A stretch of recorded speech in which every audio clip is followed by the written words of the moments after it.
daily military reports reported. The U.S. Navy announced Sunday it seized an arms shipment of thousands of assault weapons, machine guns and sniper rifles hidden aboard a ship in the Arabian Sea, apparently bound for Yemen to support the country's Houthi rebels. An American defense official told the Associated Press that the Navy's initial investigation found the vessel came from Iran, again tying the Islamic Republic to arming the Houthis despite a United Nations arms embargo.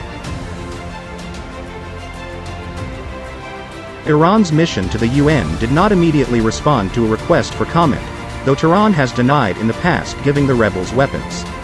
The seizure, one of several amid the years-long war in Yemen, comes as the US and others try to end a conflict that spawned one of the world's worst humanitarian disasters. The arms shipment, described as sizable, shows that the war may still have far to run. The guided missile cruiser USS Monterey discovered the weapons aboard what the Navy described as a stateless dhow, a traditional Mideast sailing ship, in an operation that began Thursday in the northern reaches of the Arabian Sea off Oman and Pakistan. Sailors boarded the vessel and found the weapons, most wrapped in green plastic, below deck. When laid out on the deck of the Monterey, the scale of the find came into focus. Sailors found nearly 3,000 Chinese Type 56 assault rifles, a variant of the Kalashnikov. They recovered hundreds of other heavy machine guns and sniper rifles, as well as dozens of advanced, Russian-made anti-tank guided missiles. The shipments also included several hundred rocket-propelled grenade launchers and optical sights for weapons. The Navy's Mideast-based Fifth Fleet did not identify where the weapons originated, nor where they were going. However, an American defense official said the weapons resembled those of other shipments interdicted bounded for the Houthis. After all illicit cargo was removed, the dhow was assessed for seaworthiness, and after questioning, its crew was provided food and water before being released, the Fifth Fleet said in a statement. The seizure marks just the latest in the Arabian Sea or Gulf of Aden involving weapons likely bound to Yemen. The seizures began in 2016 and have continued intermittently throughout the war, which has seen the Houthis fire ballistic missiles and use drones later linked to Iran. Yemen is awash with small arms that have been smuggled into poorly controlled ports over years of conflict. This recent seizure appeared to be among the biggest. Tim Miketty, an investigative researcher who studies the illicit weapon trade, also said the shipment bore similarities to the others. The unique blend of materiel recovered by the USS Monterey appears to be consistent with the materiel from previous interdictions, which have been linked to Iran, he said.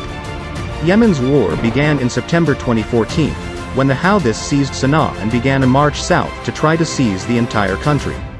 Saudi Arabia, along with the United Arab Emirates and other countries, entered the war alongside Yemen's internationally recognized government in March 2015.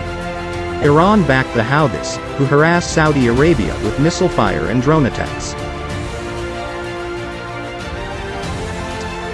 The war has killed some 130,000 people, including over 13,000 civilians slain in targeted attacks.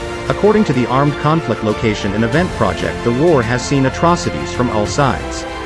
Saudi airstrikes using American-made bombs killed school children and civilians. The UAE paid off local al-Qaeda fighters to avoid fighting and controlled prisons where torture and sexual abuse was rampant.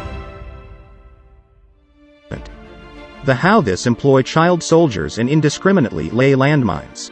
Since 2015, the UN Security Council has imposed an arms embargo on the Houthis. Despite that, UN experts warn, an increasing body of evidence suggests that individuals or entities in the Islamic Republic of Iran supply significant volumes of weapons and components to the Houthis. When Joe Biden was elected to replace Trump as U.S. president, a plan to end the war in Yemen was again initiated. Biden started off by removing the terrorist label given by Trump. In addition, diplomacy is boosted, humanitarian aid is sent, surveillance is increased, and sanctions are focused on things that threaten peace. Joe Biden also appointed veteran U.S. diplomat Timothy Lenderking as special envoy to Yemen with the aim of supporting diplomatic efforts. Lenderking has been in Saudi Arabia for talks with Saudi and Yemeni officials over a peace plan. The initiative this time is suspected to be one of the results. In response to the latest peaceful initiative, America appreciates the steps of Saudi Arabia and Yemen to end the war immediately. Foreign Ministry spokeswoman Jelena Porter said negotiations were still ongoing so that the peace initiative offered could change at any time. At least we are one step on the right path, said Porter. During the Yemen war, more than 100,000 people were killed. The majority are civilians according to the Armed Conflict Location and Event Data Project, ACLED, data. And, during the war, which is known as the proxy war for Saudi Arabia and Iran, 80% of Yemenis depend on humanitarian assistance. As is known, the war in Yemen has been going on for a long time, since 2014. The Yemen war pits the Houthi movement siding with Iran against the internationally recognized Yemeni government supported by a military coalition led by Saudi Arabia since 2015.